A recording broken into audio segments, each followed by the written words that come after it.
What's good, everybody? Welcome back. This is Inside the Green Room with Danny Green. I'm Harrison Sanford. Appreciate you guys chapping in with us as we recap the NBA Cup, look ahead to the NBA trading deadline, NBA Christmas, as well as the All-Star game, which has a unique format to itself. But let's go to the NBA Cup, which wrapped up on Tuesday night. The Milwaukee Bucks are the second winners of this NBA Cup after the Los Angeles Lakers won last year. And shout out to Darvin Ham, who is undefeated in any coaching capacity as an NBA Cup coach. He is the assistant coach for the Milwaukee Bucks. 14-0, I believe. And Taurean Prince. And Taurean Prince. That is definitely correct. Danny, what we saw last night, Tuesday, Giannis Antetokounmpo, 29 points, 19 rebounds, or 26 points, 19 rebounds, I believe it was. But we also saw Oklahoma City shoot 5 of 32 from the three-point line. Milwaukee Bucks, NBA Cup champions. What was the biggest takeaway for you? Just their defense. Obviously, Giannis had a 26-point triple-double. He's been absolutely dominant from start to finish of all Cup games. But their last 15 games, he's been unbelievable. MVP season, Dame has been great. But their defense, man, unbelievable. Holding them to 15% from three, 33 from the field. And I know sometimes teams have an off night, but you got to give a lot of credit to Milwaukee. 81 points in today's NBA, that's so that if you continue to do this night in, night out, even if you don't hold them 81 points, but you hold them under 100, under 90 points, you're going to be number one defense in the league. And that always gives your team a chance to win games. They have Chris Middleton back. Obviously, he's still filling out, getting a rhythm. But defensively, you can win any game. You hold top teams like this to 16% shooting from three. I didn't think that the Milwaukee Bucks could show the level of defense they did last night. And I'm still somewhat skeptical. Not convinced. I'm still very much skeptical of the Milwaukee Bucks. I don't think they have the personnel to to replicate a performance like that, particularly in a big time matchup. I think some of it might be related to just OKC just having a bad shooting night. But running out of gas. In a one-game playoff, it is what it is. You got to give them credit. That is for sure. Let's listen to Giannis Antetokounmpo, who led his team to an NBA Cup championship. 50 games we've played, we've competed, we've played team basketball, we trust in one another, we trust one another's abilities, so we're playing good basketball. You know, these two games, no matter win or lose, we know we're going to leave Vegas and we're going to be a better team. I'm so proud of this group. Man, I'm so proud of this group. You know, coming out. I know you're skeptical because maybe other reasons outside of them. They won this game without Chris Middleton. He's been in that lineup. I'm still wondering what they look like with him healthy and in the lineup consistently. And I know the coaching staff, people have been tearing Doc down unbelievably. But at this moment in time, you got to give him some credit. They have figured something out to win games because there's a lot of games they normally would have lost. You know, early in the season, they lost a lot of these games. Last year, they lost a lot of these games. Somehow, some way, they figured it out. Not only coaching staff, but the players. Dame and Giannis have figured it out and company. You know, guys are stepping up. You got Gary Trent, Taurean Prince, AJ Green hitting shots when he needs to. Obviously, Bobby Portis, a big, huge, piece for them, and Brooke. So you got to give them some type of credit at this point in the season. I'm also interested to see where they go from here because every team, well, not every team, because only done the in-season tournament once. But from that Cup game, the two teams last year kind of took a dive. So I'm wondering if they could sustain this and not take a dive after winning a cup. And I think Giannis's words and how they did not celebrate is a huge testament of how their mindset is moving forward. Yeah, Darvin Ham, I think, was the one who instructed Doc Rivers or implored the team to not necessarily indulge, the Michelob Ultra that was available in the locker room after the game. Yes, take the money home, but, the champagne or beer celebrations, probably a little bit too much. Considering when your expectations are NBA championship, it's a bad look to celebrate. Now, if you're the Houston Rockets and you win the NBA Cup, then I think you should go ahead and pop some bottles. And celebrate, yeah. But if you are the Milwaukee Bucks, not going to be a good visual. What if you're OKC? Yeah, I mean, honestly, they're young. I wouldn't mind that at all. I just think any championship contending team shouldn't need to feel to celebrate I mean, fully. Bro, you can celebrate. You could have the beer in the locker room, bro. You can celebrate, but celebrate to the fullest as if it's a championship, like it's the end of the season. I think those teams should not. They should wait it out. But other teams, knowing that they're a good team, they're a playoff team, but they're not really in contention, celebrate every win.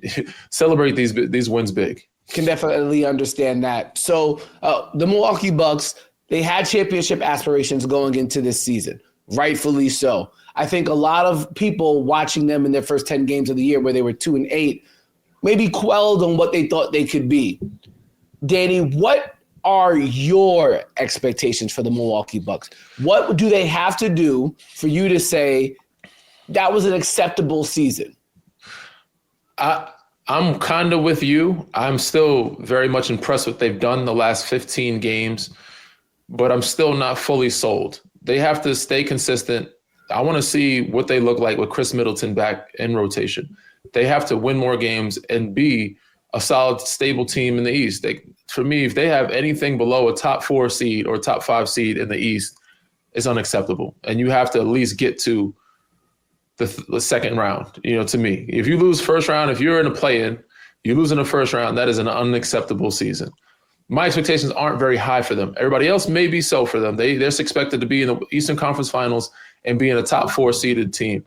I say top 5 seeded team, make it to the second round, depending on who the matchups are, because you just never know. But they should definitely be in the second round, if not third round, for it to be a success. Last year, they could have for sure been in the third round or the second or third round, yeah. They play the Boston Celtics. I don't expect you to beat them, but how many games does that series need to go? It has to go at the very least 6. I'm saying 7. Like, for me to feel good about what you guys are doing and making strides, it's like, all right, you guys went to 7. You only lost because they had home court advantage. They play the Cleveland Cavaliers. Who's supposed to win that series? And they're supposed to win that series. And they have to win it. And I mean, I don't care how when you get it done, but you got to win that. If you want to consider yourself in that contention talk and actually have a successful season, Cleveland's a very good team. They're number 1 in the East. Of course, they have a great regular season, but you have the more experience. You have those guys that have been there, so there's no excuse for you not to be able to beat them in a 7-game series. You should get it done in 6 or 7. They play the New York Knicks. Who's supposed to win that series? That's up in the air. That's a toss-up. But it has to go to at least 7 games. If you're going to lose it, if you're going to win it, you better win it in 6 or 7. Said if they get home court or not. But this is a team that you see that have made a lot of moves. They've gotten a ton better, and they're one of the teams that people are predicting to be in the Eastern Conference Finals. So if you match up with them in the Eastern Conference Finals and you lose in 7, I'm okay with that. But that's a team that you have to take to 7 games. They play the Indiana Pacers, who were in the Eastern Conference Finals. You better smoke them. You better smoke them. 5 games or less. Like, anything past 5 games, I'm like, all right, what are we doing? We're messing around here. We're playing with our food. Last one. They play a healthy Philadelphia 76ers. Who's supposed to win that series? If they're healthy, they should win it. They should beat them in 6, Milwaukee. Okay. Doc, you know those players. You've been there. You've coached them. You know their strengths and weaknesses. I think you have more depth. Jared McCain, we don't know if he's back or not. They're a little bit older, and then Philly, PG is still, figuring out his role, and he's a little bit older. But other guys, you got Eric Gordon. Those guys are a little bit older. Kyle Lowry.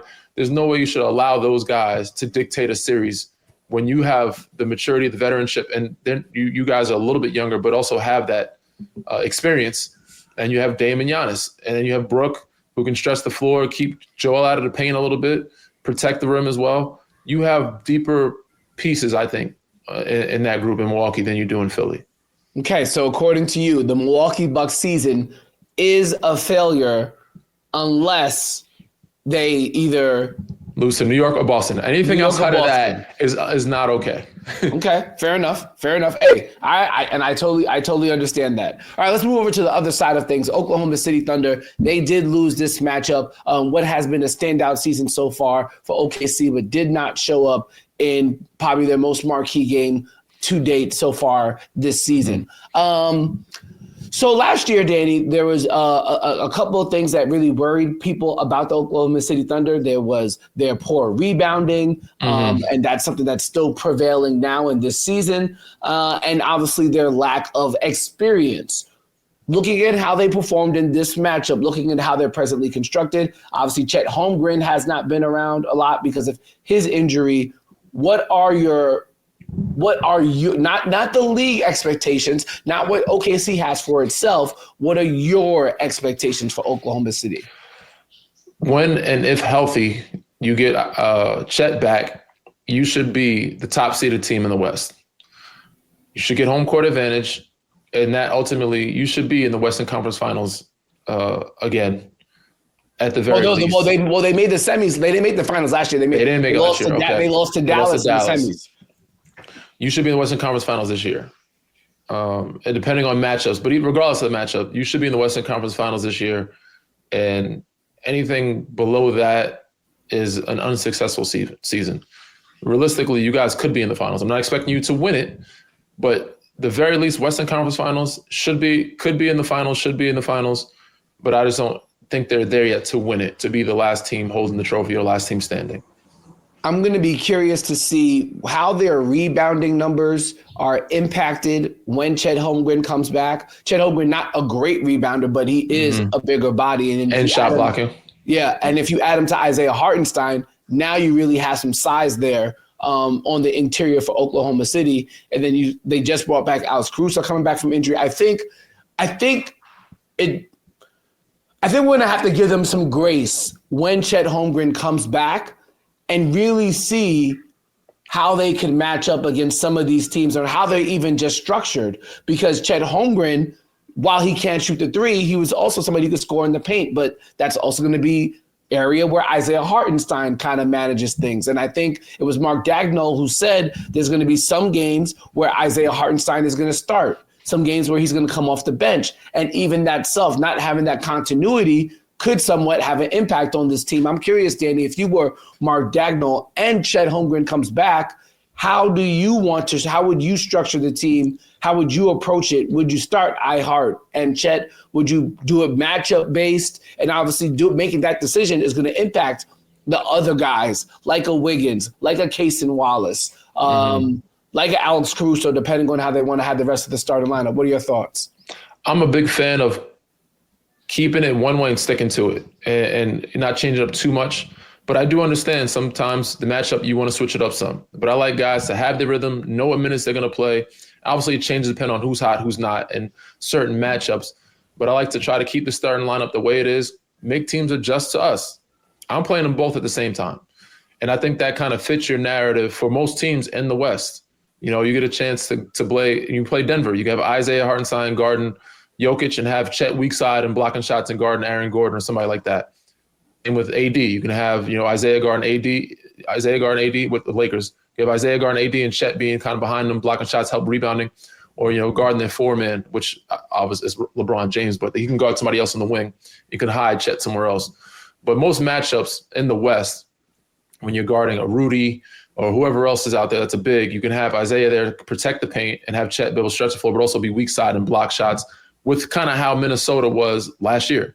That was the formula. They traded Cat. I don't know why. I mean, I understand why. I didn't like it. I thought they could have got more for it. But that formula is what, to me, builds success against teams that have great bigs like a Jokic, like a Joel, or just, any of you can mix it up. You can kind of do both. But also helps that rebounding aspect that you guys were weak at last year. Looking forward to seeing how Oklahoma City plays throughout the rest of the year. The Western Conference, I don't know if you've seen the standings recently, Danny. It is crowded. Yes. And any team that goes through any type of slump or tries to have some growing pains can very well see themselves in a play-in as opposed to being in the top six. Fascinating stuff going down in the Western Conference. And I think it's going to make it very interesting for the NBA trade window, which just opened up to a new level this past weekend.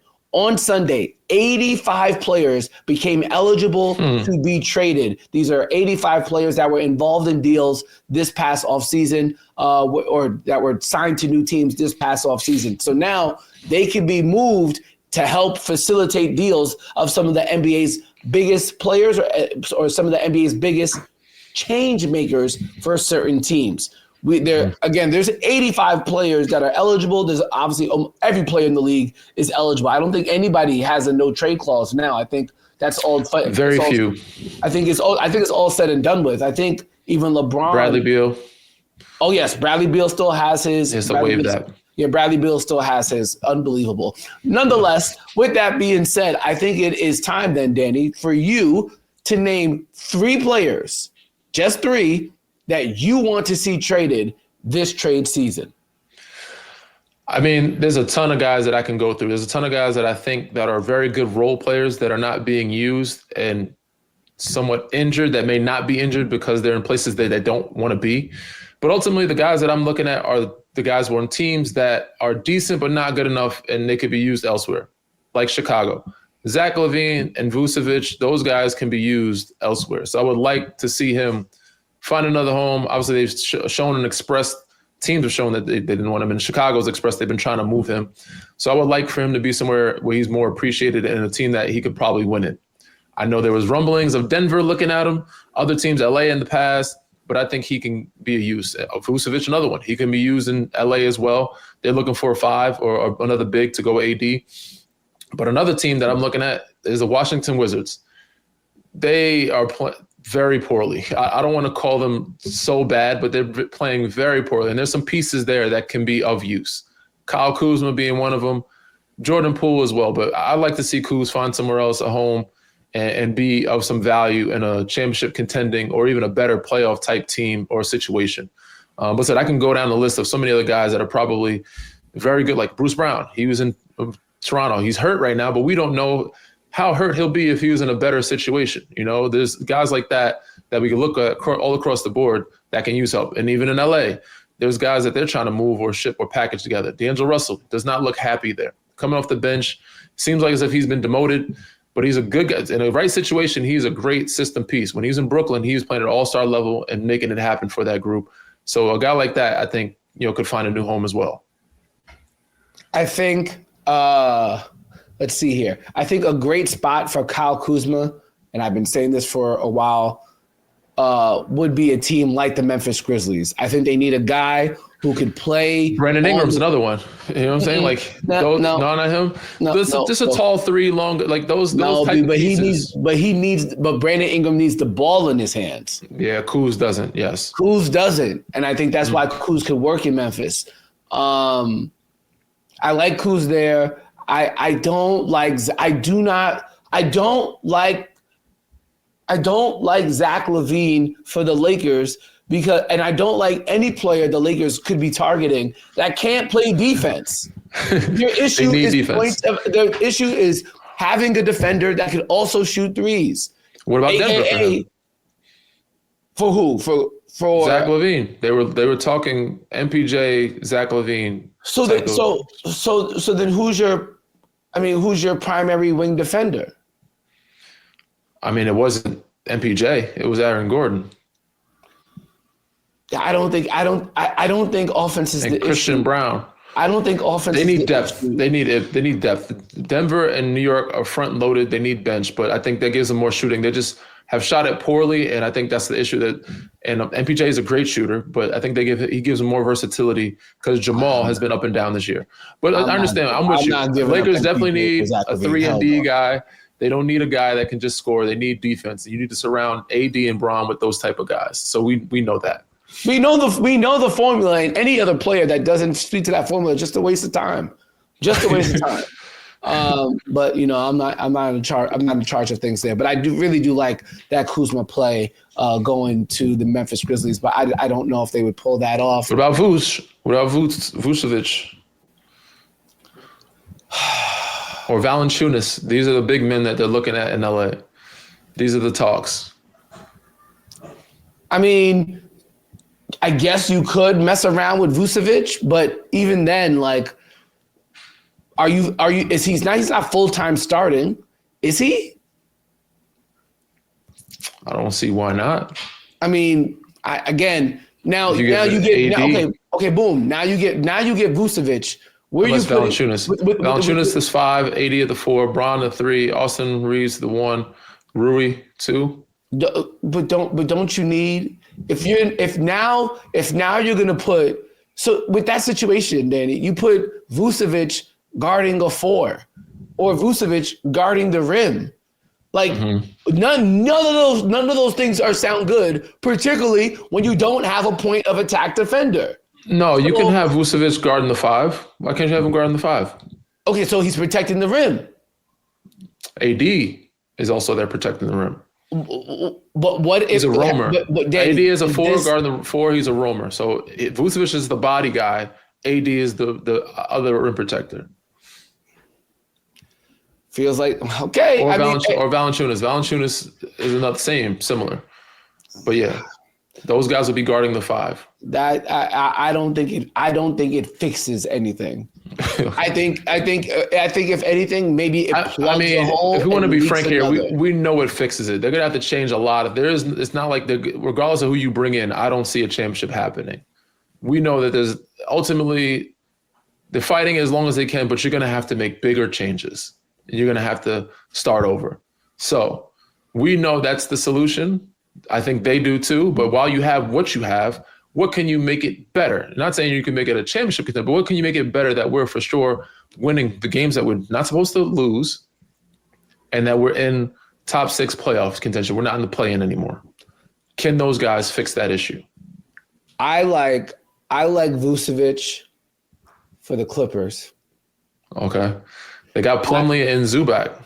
But yeah, he's a good pick and pop guy. He gives that he clearly gives them another element that they won't have in their offense.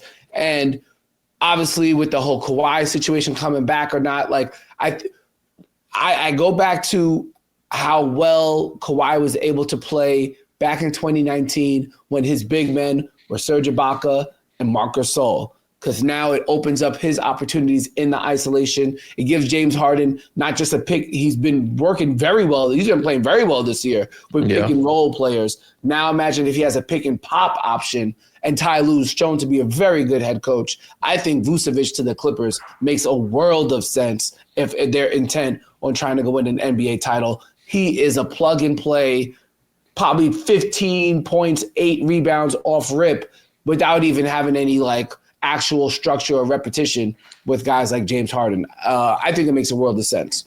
I love that. I love that play, actually.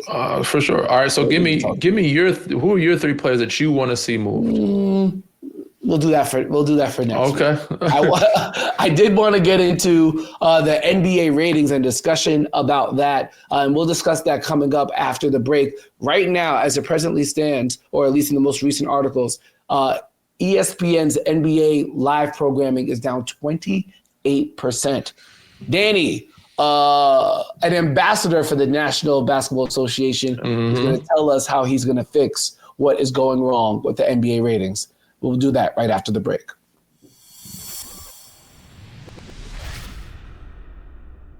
What's good, everybody? We're back like we left our car keys inside the green room. Danny Green, Harrison Sanford. If you guys are watching us on YouTube, just do us a favor and hit that subscribe button, hit the like button, make some comments. All appreciated. And if you're listening to us using the Audacy podcast app or any podcast app that you're using, please read, subscribe, review, whatever. Rate, subscribe, review. Rate, subscribe, review. Yes, thank you very much. That is also appreciated. You guys know the vibes. You know what to do. With that being said, let's get into this major dilemma that the NBA is going through, Danny. Coming off a historic broadcasting deal with NBC Sports, Amazon, and ESPN, it felt as if the league was trending upwards. And then as the NBA season has started, it has not looked that way to be sure, with the NBA having ratings down across some very important metrics for them, particularly, as I mentioned right before we went to break, down 28% viewership on ESPN broadcast. That is not good, particularly when the NBA had been advocating that they deserved a certain X amount of dollars from these broadcasting partners. And these partners are not going to be happy and probably will not, and will probably raise some issues with the NBA if the NBA is not delivering on their promise of bringing forth a large audience that they can bring advertisers to and such forth. Obviously, we don't need to get into marketing or sales or advertising 101, but if they're not bringing forth if the NBA is not bringing forth the requisite eyeballs, then it's harder for those TV partners to go to XYZ company and say, hey, your commercial spots are worth X amount of dollars. And then that impacts salaries, that impacts the way that the next negotiating cycle. It will have a significant trickle down effect if the NBA does not bring forth the eyeballs that it was, I assume, promising to these important broadcast partners, and frankly, to also just the league's advertisers as well. It will cut down from the overall BRI in some way, shape, and form. With that being said, Danny, it has to be fixed because I love the NBA. You love the NBA. What do we do to get this right? Give me your top 3 things that NBA can do to make sure everybody's watching. We love the NBA that we knew or we used to know. The NBA today, the love is a little different. And 2 of the things were very glaring. In one game that I watched in the Cup game was the Atlanta versus Milwaukee game. One being that there was way too many free throws. It was obviously Giannis and Dame are very good players, but the game is ugly. It's slowed down every time. Giannis felt like we need a basket. I'm going to go to free throw line. Guys are able to sell it. We got to figure out a way to give defense more power or not take away the offense, but take away the flopping in the game. Because guys are manipulating calls. They're jumping backwards. They're stopping, cutting guys' legs out. They get into the free throw line. And not only doing that, they're allowed to do that, but the free throws take forever. 2 shots. This is something we can learn something from the G League, where it's 1 for 2 until the last 2 minutes of the game. Makes you have to focus in and hone in on that one shot. It also speeds the game up a little faster. The second thing, got to give a big shout out to the homie Darvin Duncan. He pointed out to me that the game has lost a lot of passion. Hence, for example, Jalen Johnson gets a dunk and 1. Atlanta Hawks get a technical foul. Bogdanovich celebrating 2. He was on the other side of the court in the corner. They gave Bogey a technical foul. You can't do a damn thing anymore. You can't show expression. You can't show emotion, or it's a technical foul. Bobby Portis has told people he's trying to get less technicals this year, which has taken away a lot of his passion. He can't show. People want to see that. People obviously love to see smoke, but we want to see guys be able to yell, talk a little trash. You take that away from the game, it makes it boring as hell. Nobody wants to watch that. You giving guys technicals for celebrating an N1 dunk is unbelievable to me. If they would have lost by 1 point, I'd be highly upset if I'm the Atlanta Hawks. But those are 2 things. The free throws they could change, the celebration, the technicals, taking away the motion in the game. And then, of course, the biggest complaint from all the old heads and other guys like us watching is that there's no real structure and a lot of threes being shot. I don't mind threes. I'm a 3-point shooter as long as they're good threes. If you touch the paint, move, swing, cool. But I feel like there's so many bad shots, and people were talking about, I don't know how to fix that solution, but people were talking about penalizing teams for taking too many. I don't know if that's the right way to go about it. That's ridiculous. I don't see that holding up. So I'm putting a cap on it. No, I just think that, we love to see some execution, half-court sets, those type of things. Obviously, people want to see points. That's why they've taken away the take foul situation. But yeah, ultimately, we got to find a way to where we get back to the game where there's more executed plays. There's more. It looks like a free-for-all and a lot of pickup, and guys are shooting a lot. I think that's one of the bigger issues. I don't know how to fix that, but the other 2 things, small fixes that I think could change a lot. If you can keep the game moving without taking so many free throws and doing the 1 for 2, and then tell the refs to back off, let them play basketball, let them show emotion. Those 2 things I think will change a ton in the basketball world and allow fans to get back to loving the game. The 3-point thing, I don't know how to fix that, but certain teams, certain coaching, they got to figure it out. I guess the only way to do that is to penalize teams that are losing or tanking, right? Like you have to care. You have to find a care factor somewhere. So the teams that are losing games on purpose, or the teams that are like the Washington Wizards that are so bad or just shooting up whatever shots, they have to put something on the line. I do like the fact that there's playing games and playing tournaments and in-season top tournament. Why not have a tournament for the lottery? Why not have a play-in instead of doing what's the name, the worst teams that are not in the playoffs anymore, we're gonna have a tournament for you guys. You guys have to play for a lottery pick or play for your picks in the lottery. Well, okay. Here's a couple of things. One, I love the free throw idea. I know it had been mentioned a while back. I think it's time to institute it now. I don't want to penalize, because the thing is, I do want to make the game faster, but I also I don't want to penalize the players who know how to pick up fouls. Yeah, some of it is grifting, and I'm not the biggest fan of it. But at the same time, I do recognize that there is a skill in picking up fouls. James Harden has made picking up fouls he's famous for it, and I don't want to take that away from him, because there is an art to getting fouled. And some of these guys, even though they are playing to get fouled, take it away. They're still getting fouled. Now, that's one thing. Getting fouled and then forcing a foul to happen. Like, yo, I understand it's an art, it's a skill. I don't like it, bro. Like, play basketball. Stop playing to get a foul or to try to draw a foul. Play basketball, because now you're allowing them to get into the flopping mode or to try to manipulate the referee by grabbing the defensive arm, or, you know what I'm saying, like landing on him or kicking your legs and drawing this, like, that to me, hate to pick the legs fouls. Guys that go in front of guys, stop short and or jump backwards or jump to the side, pump fake. That's an art, but that's also taken away from the game. Get it out of it for me. Like, I'm obviously biased toward the defender, but play basketball. If somebody fouls you within playing basketball, you get your 2 free throws. But don't go making the defender like, oh, I'm gonna I'm gonna make this guy foul me. You can go to the basket strong and make him foul you, but don't be like, oh, I'm gonna find a way to make the referees call this foul for me. That to me is garbage, bro. I don't like it. I could understand it. The stopping short and leaning back or leaning in and then fading away. That it's gotten real nasty with that call. Play on. Guys that run into guys and fall down. Like, it's getting It's getting nasty. What are we doing? Getting real nasty. You cut it all out, then you don't have to worry about teetering the line. Just cut it out. You're gonna get fouled or you're not fouled, and we're just gonna play on. Look at you, look stupid, and fall on the floor. Now somebody's getting grabbed. Yes, somebody's fouling a double team. Somebody gets smacked in the face. Cool. If there's flagrants, yes. Somebody that makes a dirty play, not on the ball. Cool. But let them show emotion. Don't call the fouls that are not foul. The defensive guy is in his space and not trying to draw a foul, and the offensive guy somehow manipulates and maneuvers a way to fall down and make you believe he got fouled. Play on. I like where your head's at. I can't knock it, because it has gotten nasty. I think the second one you said, as it pertains to the technicals and the passion. Yeah, 100% right. Like, that's just, something has to be done. Bro, did you see that play? Jalen Johnson drove baseline, dunked it. Bobby Portis fouled him, N1. Yelling, Bogey yells, they call technical on Bogdanovich. He's not even in the play. And you give them a free throw for an N1 dunk for him celebrating. I feel ridiculous. I feel as if it's a carryover from the days where the NBA was so worried about its image that they don't want tensions to rise. They want sportsmanship. They got to teach it for the kid. I understand. Listen, but man, ain't this nobody, is the but professional level, really, grown men, grown level. But nobody's Let really the little fighting. kids do that. Yeah, nobody's really fighting. They're not fighting.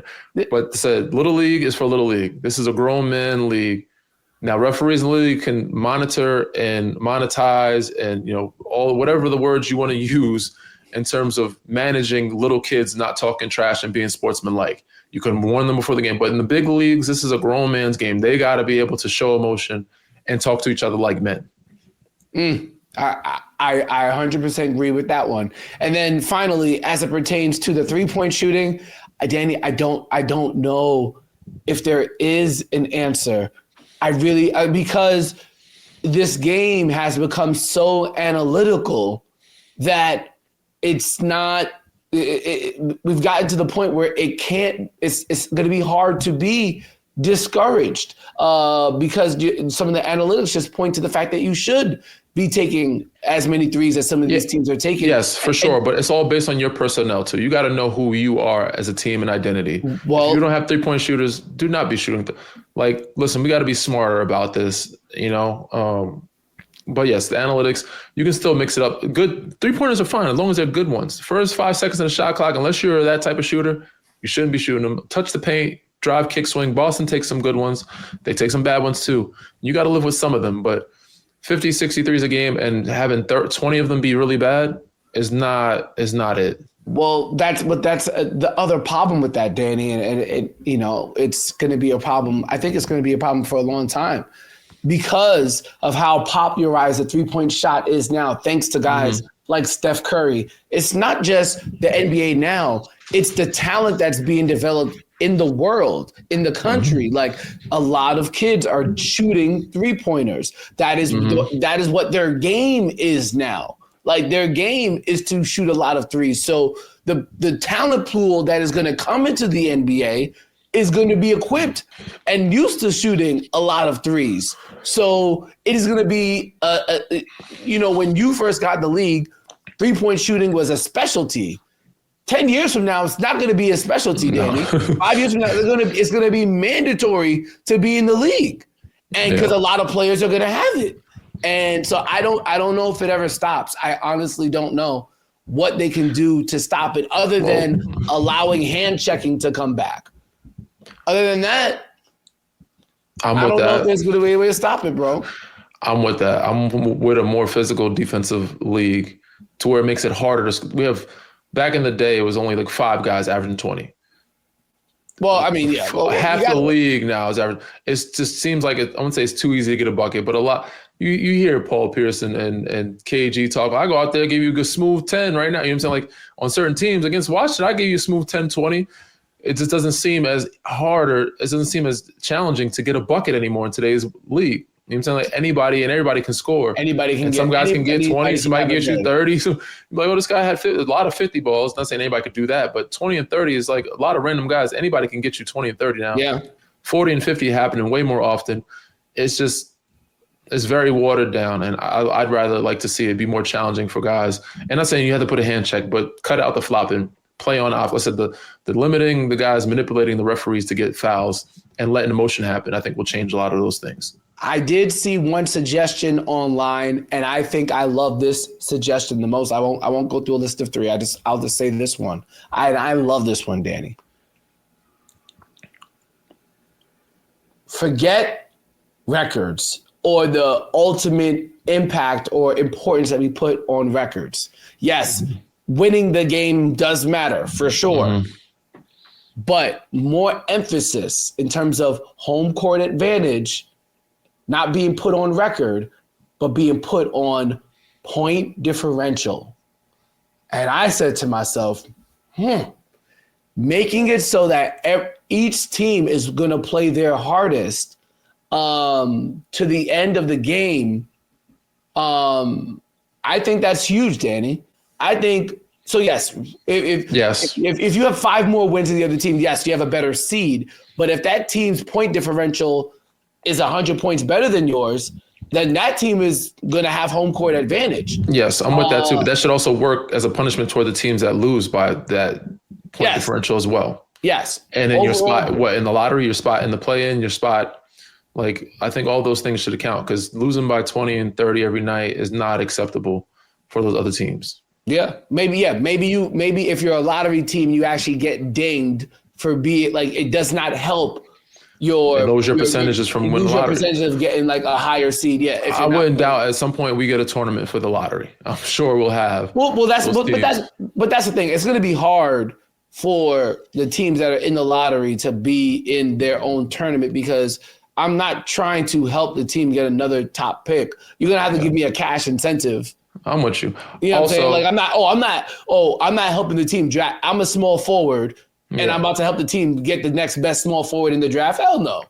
Like no. Coach is going to coach that way. Listen, you can get money. I'm sure there'll be cash incentives. There's cash incentives and a lottery pick.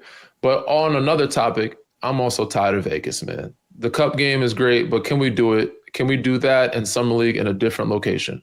Why can we not pick cities that are looking to expand or used to have an NBA team to host Summer League or to host these Cup games, like a Seattle, like a Vancouver, a Nashville, these cities that we're talking about, just certain cities that we, are looking to expand to, or certain cities that used to have NBA teams to be able to host these type of events.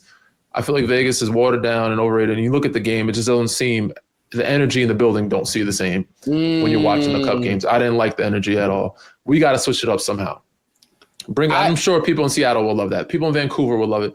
People in Nashville. What other cities are you talking about that we're talking about that they're expanding to? Nashville's a great city from what I hear. Is there anywhere else? San Diego? Can we go to? You know what I'm saying, like another California city? I don't know.